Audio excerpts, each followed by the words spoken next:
kuburan yang kita gunakan untuk menanam mayat itu hasil kesepakatan kita.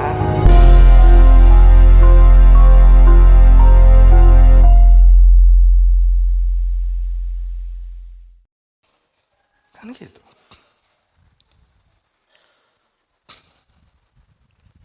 Ini tentang kematian. Ya walaupun kita nggak skeptis ya, kita juga mungkin talqin gitu ya. Gitu. Tapi juga bukan berarti enak jamaah ini ada beberapa kan juga tidak sedikit jamaah yang modin. Kan tidak sedikit yang jamaah juga modin. Ya normal. Kemudian jangan menjadi modin kemudian ya kamu sendiri yang mati ya. Kalau mungkar nangkir nanti datang ya jawab-jawaban, kalau ndak ya terserah lah. Arep tak kei bocoran ya kalau itu benar. Ya enggak begitu. Mergo enek modine dhewe itu ngene iki. Tapi almarhum Pak Irjam. Dulu itu yang meninggal itu Mbah Sarip, nggih Mbah Mun Sarip. Sing modini Mbah Irjam. Terus Mbah Irjam, assalamualaikum ya Mbah Mun Sarip, terus salam, terus Fatihah. Setelah itu nepuk-nepuk Mbah Irjam. Mbah Mun Sarip, wis monggo. Malaikat mau nangkar-nakir jenengan suguh napa mboten monggo. Wong kula ya urung tau mati, saya juga enggak tahu. Engko nek teko mat ismuka, ya gurune ya padha. Jawabmu piye ya terserah lah wis ngene wae. Andum slamet, aku cedhik donya kowe wis mulih, wis mangsa boronga. Assalamualaikum. Wis pengiringe do ndelongop iki modin gendeng ta ya. Lawang Mbah Mun Sarip bareng ngono kuwi terus kesini karo guyu. Sing modine sinten Mbah Irjam? Kula. Terus Pak E cerita. Niku nek modine guyon niku lho. Lah napa Pak? Wis sing mati iki kowe, sing roh kowe, nyatane kowe. Wis mangsa boronga. Assalamualaikum. Ngono cerite.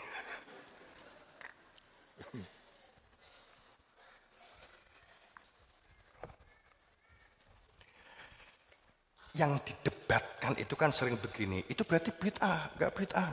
Bid'ah itu bukan perkara begini sebenarnya, gitu ya. Tapi nanti kita ada penjelasannya ya waktu ini lutut. Kok ya wis sak jam ya.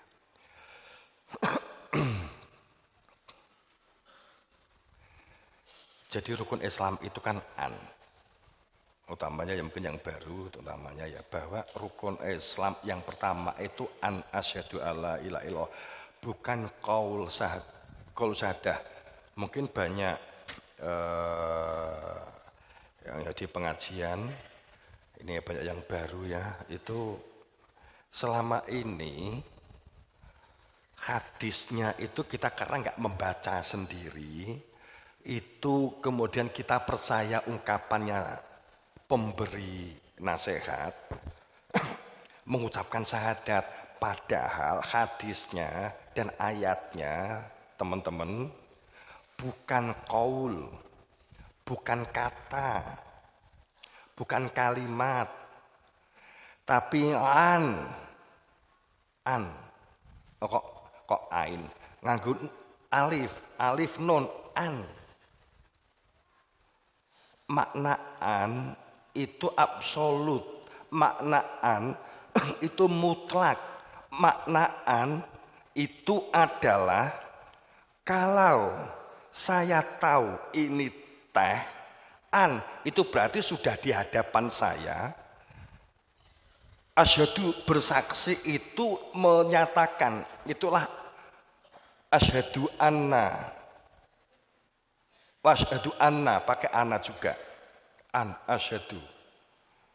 Saya bersaksi dengan sebenar-benarnya bersaksi pembuktian terhadap instrumen inti yakni rasa. Itulah ilmu. Jika tidak bersentuhan dengan instrumen, maka wawasan. Tadi kan sudah ngomong begitu. Makrifat itu masalah ilmu. Mutlak harus bersentuhan dengan indera sehingga disebut makrifat, sehingga disebut bersaksi. Jadi agama itu sesungguhnya seperti ini. Ya, ini. Maka ini tadi saya kira sudah mewakili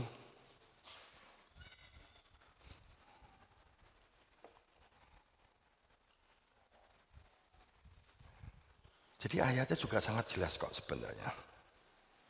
Kul hal min syurakaikum, kita bahasakan bebas saja. Apakah hasil dari bacaan yang kamu sepakati, yang menjadi tafsir, dan kamu membaca juga dari hasil tafsir yang kalian buat, yang menafsirkan kebenaran dengan akal pikiranmu, dan dari pikiran orang-orang sebelum kamu. Ada seseorang di antara mereka yang berhak menunjuki dan membimbing menuju al-haq, dari yang hak sah dan wenang. Qul hal min syurakaikum mayahdi ilal haq. Ataukah itu hanya qulillah yahdi lil haq, karena kebenaran itu hanya dari Allah, hidayah itu milik Allah, asalnya dari Allah, dan untuk al-haq, qulillah yahdi, adanya hidayah petunjuk untuk al-haq.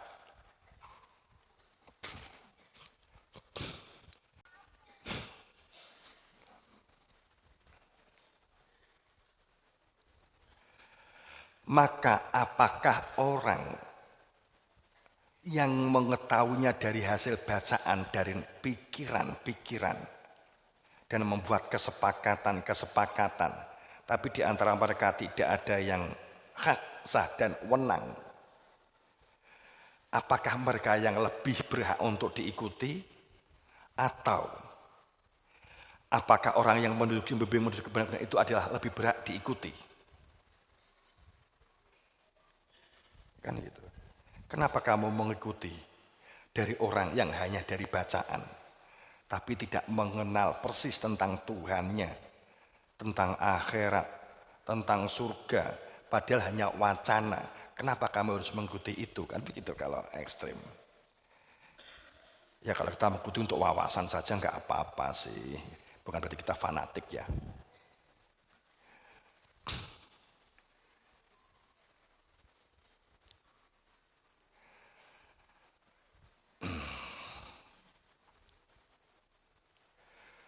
Bagaimana nasib kita? Ini kan karena ayat-ayatnya begini loh ya. Ayat-ayat itu begini. Bukti adanya Tuhan yang punya nama Allah, buktinya keberadaan Rasul. Rasul itu bukti keberadaan adanya Tuhan. Kalau enggak ada Rasul, kowe enggak kenal Allah, jenenge wae ra krungu, kan gitu toh. Jadi keberadaan khalifah atau Rasul di muka bumi itu hujahnya Allah. Sehingga kebersaksian itu mutlak. Saat di zaman Nabi Isa, maka yang membuktikan, menyaksikan pembuktian keberadaan Tuhan adalah yang berbaiat kepada Nabi Isa. Yang berbaiat loh. Innalladzi yubayi'unaka. Kalau zaman Nabi Isa istilahnya baptis yang gitu. Tapi bukan kok kemudian baptis digerujuk banyu, rampung jenenge diganti, enggak begitu. Enggak. Air itu simbol ilmu, ditunjukkan ilmu mengenal Tuhan. Man ismuka, jati diri fitrah manusia. Bukan kemudian nama baptis ya podo-podo jeneng donya. Enggak begitu. Podo karo kita kan juga sama. Nek kaji kan duwe jeneng anyar. Kan gitu toh? Gitu. Jirine jeneng surga. Masalahnya ini loh. Piye nasib kita kalau hanya Nabi Muhammad itu enggak membuat pelanjut, nasibmu piye? Nabi Muhammad kalau enggak ada pelanjut, berarti enggak ada yang bisa menunjukkan kembali ke Tuhan. Enggak ada yang bisa menunjukkan tentang tujuan hidup kita. Enggak ada yang menunjukkan tentang fitrah diri kamu. Pasti akan terjadi akumulasi kegoncangan, pasti. Kan begitu kan? Wa malahum bih min ilm. Maka mutlak harus mencari supaya tidak dalam prasangka. Oke, ini saya kira ini mungkin sesi akhir. Jadi begini ya. Manusia itu kan cenderung GR, ya kan? GR itu cenderung kegedean rumongso. Manusia beragama itu cenderung kegedean rumongso.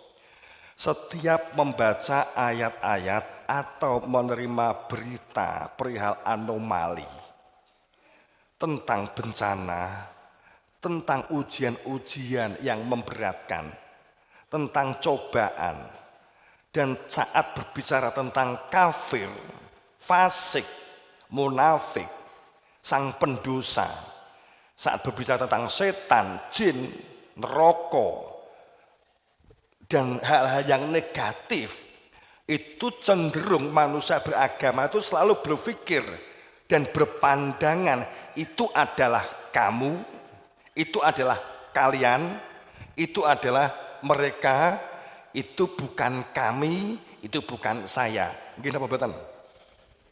Mungkin apa betul? Enggak pernah berpikir kemungkinan gek saya yang kafir, gek saya yang fasik, gek saya yang munafik, enggak pernah. Leres?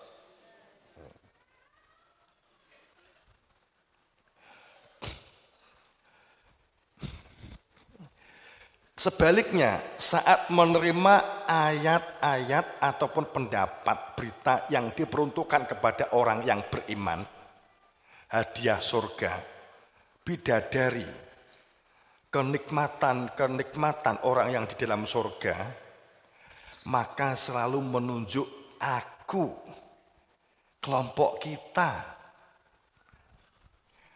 kita yang beriman, mereka kafir. Kan gitu toh? Kan gitu. Wong kenal ora loh. Bagaimana akan bertakwa? Ini yang menjadikan beragama itu benturan, merasa selalu benar, enggak pernah muhasabah. Sekalipun yang merasa bahwa akulah orang beriman, akulah ahli surga, sekalipun faktanya tidak memenuhi syarat keimanan, yakni bertatap muka langsung dengan utusan, syaratnya ini. 1.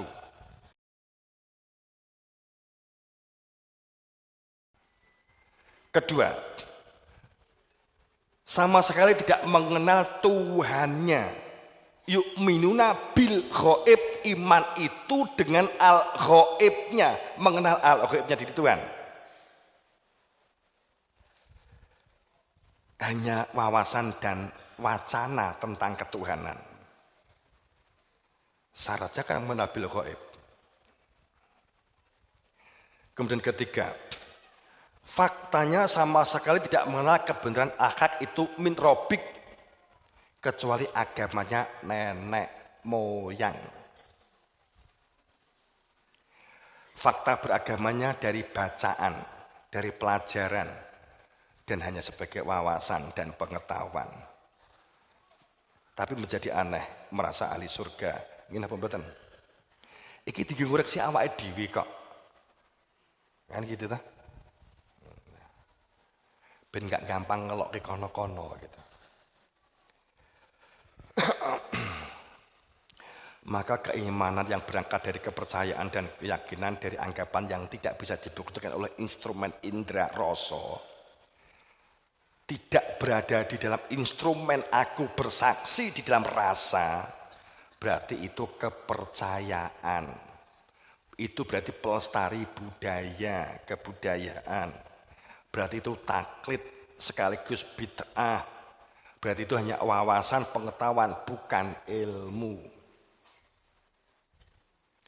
Biasanya bercirikan pokoknya. Pokoknya pokok, gak penak. Cuplian. Itu. Jangan begitu. Cirinya biasanya begitu. Pokoknya ini kan gitu. Padahal ayatnya ulul albab itu tentang berpikir ya.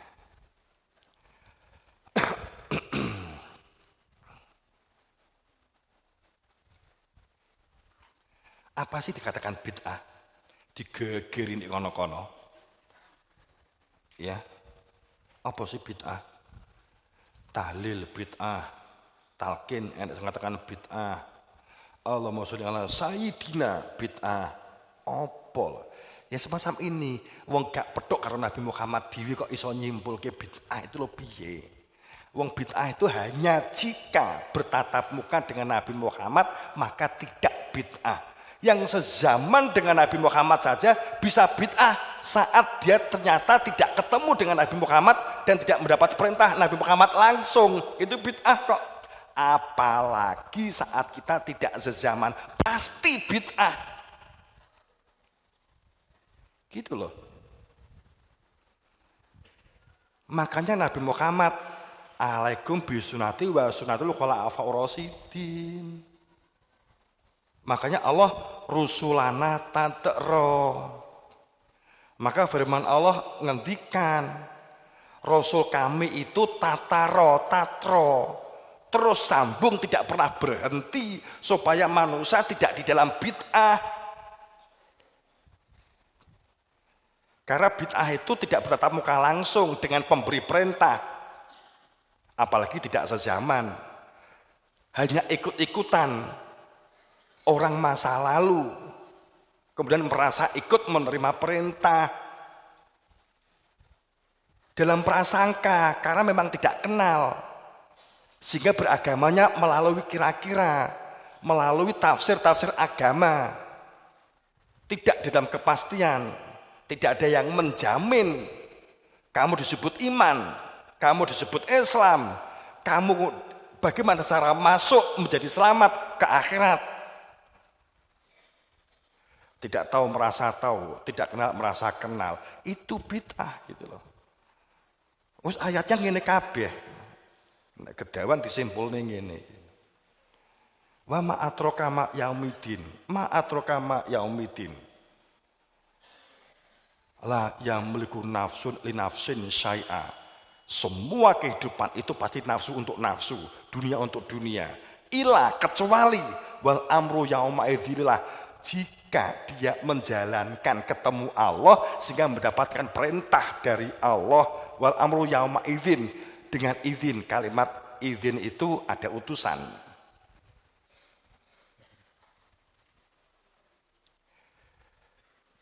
Yaitu